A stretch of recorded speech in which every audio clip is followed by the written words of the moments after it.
Salut Meeple, alors j'espère que vous êtes prêts, que vous avez chaussé vos crampons, que vous avez pris vos piolets et les bonnes chaussures de marche. Je vous emmène faire un trek dans l'Himalaya, rien que ça. On va parler de Trek 12. Alors c'est un jeu chez Lumberjack Studio qui est sorti il y a à peine quelques jours, mi-septembre. C'est un jeu d'un inconnu, Bruno Catala, avec Monsieur Le Brat. Voilà, on ne le connaît absolument pas, on ne lui doit pas beaucoup de jeux. C'est un jeu de Ron White, un petit jeu de dés, il faut écrire, et puis alors ça se joue de solo jusqu'à, ils nous disent 50 joueurs, ouais, facile, et un jeu qui prend un quart d'heure, 20 minutes, qui est accessible à partir de 8 ans. Alors, on va regarder ce que c'est que Trek 12, comment ça se joue, et ce que ça vaut. Alors, Trek 12, c'est une petite grosse boîte, elle est pas très grande du dessus, mais elle est très large, et vous allez vite comprendre pourquoi. Alors, c'est un jeu dans lequel vous avez 3 modes de jeu. Alors, c'est un jeu de Ron White, donc vous allez lancer les dés et devoir écrire. Donc, on a 3 livres de règles, et on va regarder tout de suite ce que ça vaut et comment ça se joue. Alors, les règles de base, ce sont des parties donc, en confrontation. Vous avez ici trois sommets à gravir, 3 différents. Il y a le Dunai, il y a le Kagot et le Dholagiri. Je m'excuse pour la prononciation si je ne parle pas bien le langage de l'Himalaya. Donc, vous en choisissez une. Les joueurs, tous les joueurs choisissent la même. Hein. Donc, c'est des carnets de feuilles. Hein. Il y a une centaine. Tous les joueurs choisissent la même. Alors, pour une première partie, on conseille le Dunai. Tous les joueurs prennent donc une petite feuille comme ça. Et ça se joue simplement dans la version normale avec 2 dés et un crayon. Et vous allez voir, c'est très simple en termes de jeu. Vous allez devoir lancer les dés pour tous les joueurs. Tous les joueurs vont lancer, on va lancer les 2 dés pour tout le monde. Et là, vous allez avoir un choix. Il va falloir écrire ici des numéros dans toutes ces cases-là. Le premier numéro que vous allez écrire dans n'importe quelle case. Ensuite, il faudra toujours écrire un numéro qui est collé à un numéro déjà inscrit. Alors, quel numéro vous allez pouvoir inscrire? Vous allez avoir 5 possibilités différentes par rapport au dé. Ici, vous retrouvez ici les possibilités. Soit vous prenez le dé le moins grand. Alors, bon, ici, c'est égalitaire. On va prendre un 5 et un 3. Voilà.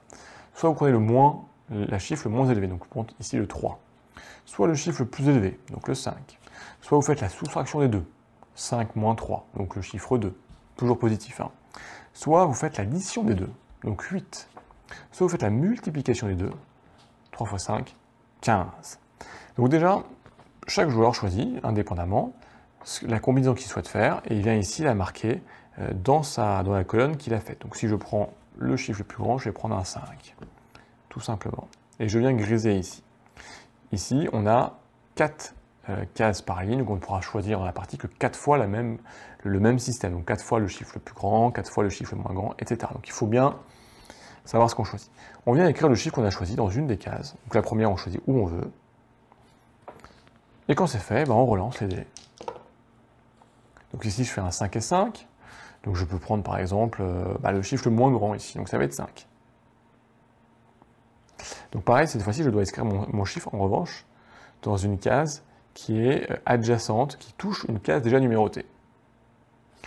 Donc je vais venir comme ça, remplir mes cases. Alors, on remplit les cases et après. Alors, il y a 2 façons d'explorer ces chaînes himalayennes, de les découvrir. Tout d'abord, c'est de créer des cordées, et ensuite d'identifier des zones. Alors les zones, c'est justement de créer, comme ce que j'ai fait là, des chiffres identiques qui sont adjacents.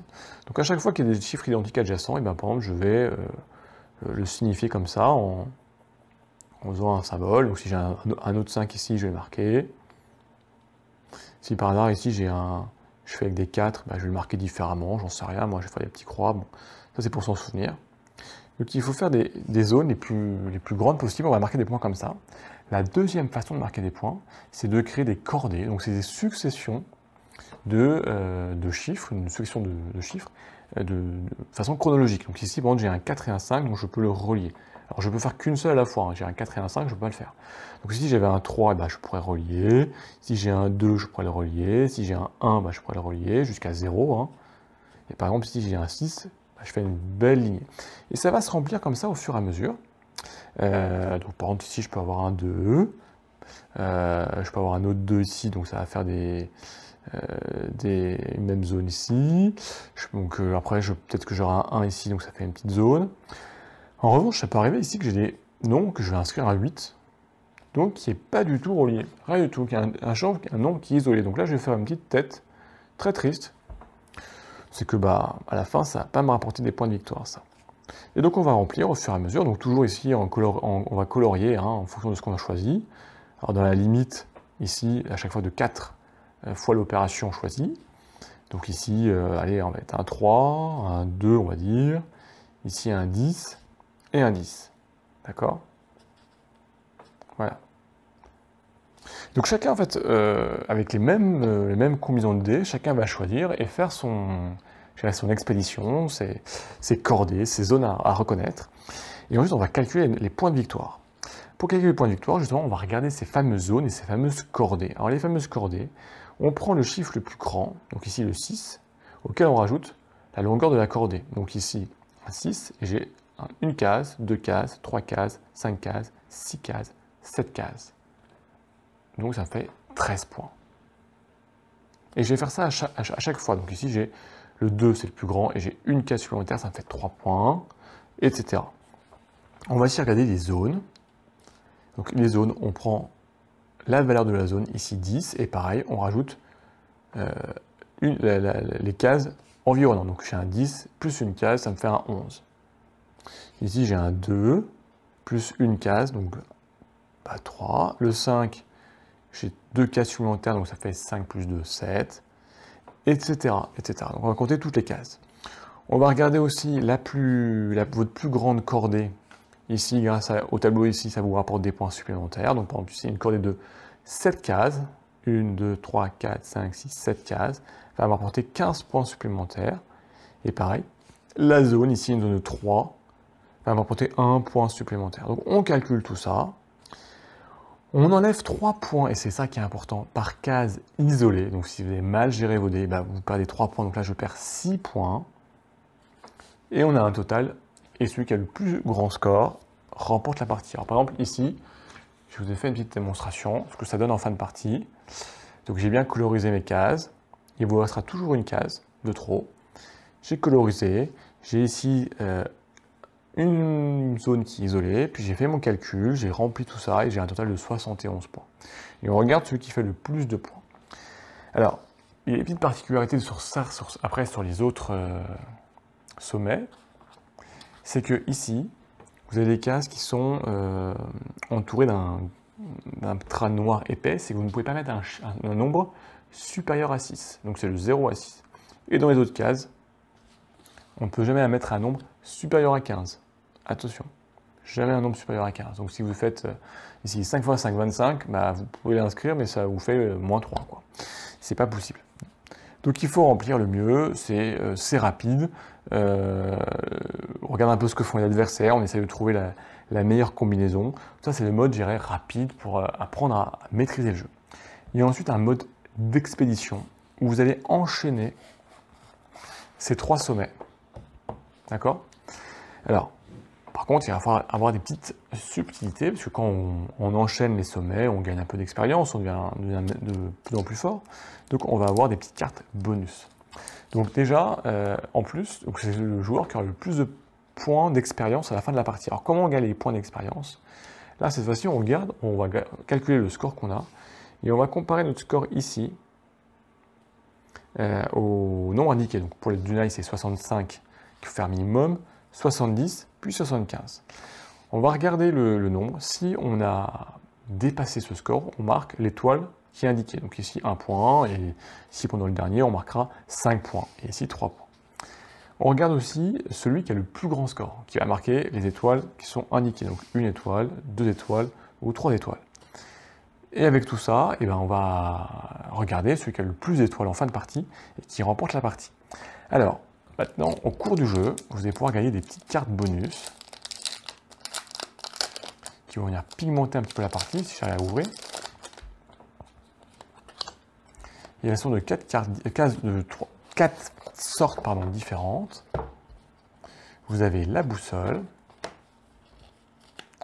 la corde, la tente et la gourde de vie. On va aller gagner ces cartes quand on crée une zone de 2 cases avec soit 2-0, 2-1 ou 2-2. Quand c'est le cas, on va récupérer une de ces cartes. On peut en avoir 3 maximum et on va pouvoir les utiliser. Alors chaque carte vous donne un bonus différent. La carte de la tente vous permet de réaliser 5 actions dans une des lignes choisies, dans l'addition en fait. Vous pouvez faire 5 additions au lieu d'en faire 4 au cours de votre partie. La gourde, elle vous permet de relancer les dés s'ils ne vous plaisent pas. Pour vous uniquement. Les autres joueurs joueront avec le premier lancer de dés. La cordée vous permet de faire justement une succession de ces fameux nombres, mais avec à un moment donné une case qui n'est pas adjacente. Vous pouvez sauter une case donc pour pouvoir aller chercher une cordée beaucoup plus grande. Et enfin, la boussole, qui est très puissante, ça vous permet d'écrire le chiffre là, que vous avez créé dans une case qui est non adjacente à vos cases précédentes. Donc vous pouvez repartir d'un autre endroit, donc c'est très très puissant.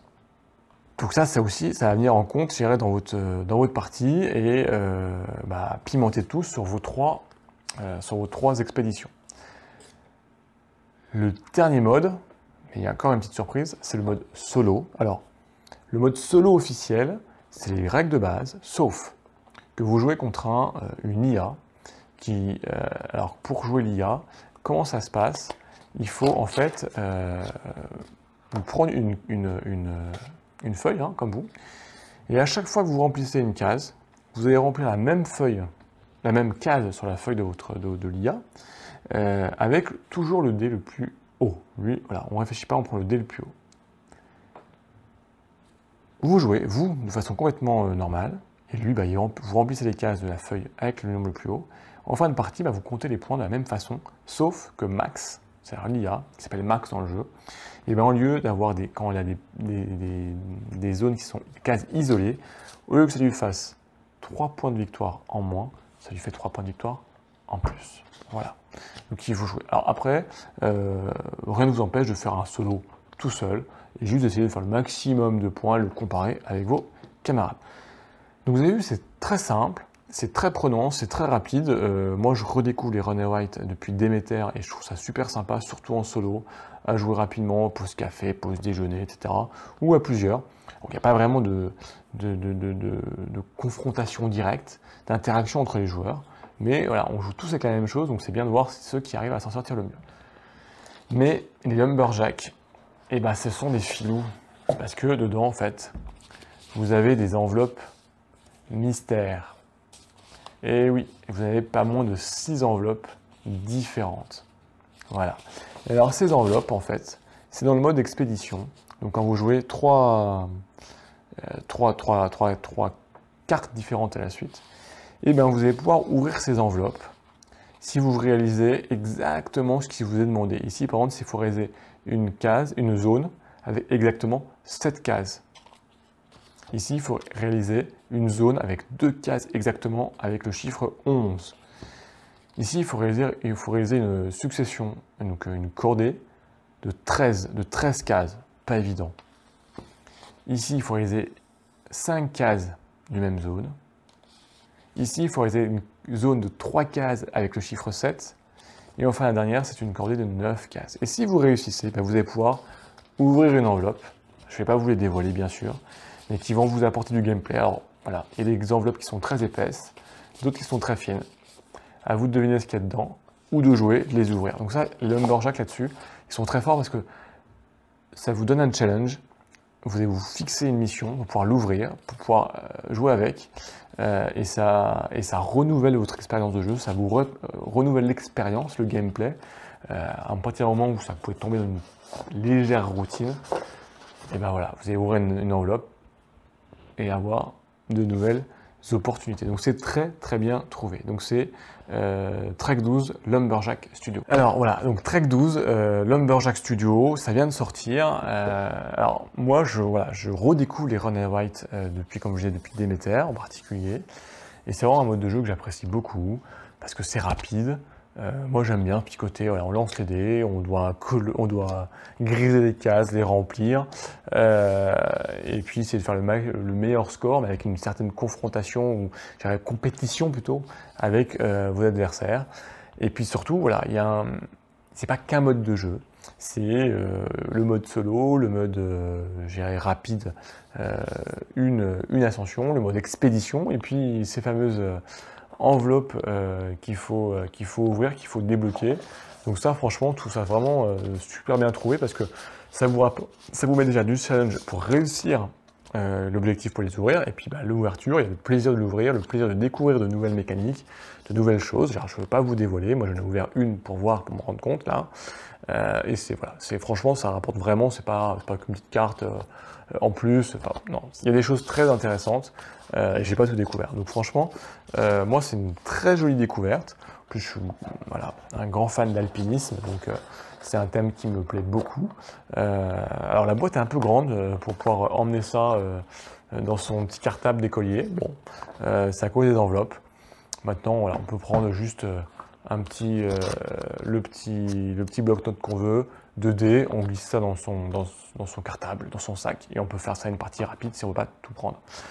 Donc franchement, voilà, pour ceux qui aiment bien les lancers de dés, griser des cartes, des cases, et ben allez voir Trek 12, Lumberjack, franchement, moi c'est une super découverte, j'ai beaucoup apprécié. Donc ça sort, ça coûte, je sais plus, une vingtaine d'euros je crois, chez Lumberjack Studio, sorti mi-septembre. Allez regarder. Comme d'hab, j'attends vos réactions en commentaire, hein, surtout on partage, on échange dessus, tous vos avis sur la vidéo, et puis voilà, vous abonnez, vous likez, vous partagez, et puis on se retrouve très vite pour de très très grosses vidéos bientôt. Je vous en dis pas plus, mais restez bien à l'écoute. Allez les amis, amusez-vous bien, profitez et bon courage pour cette rentrée. Ciao les amis!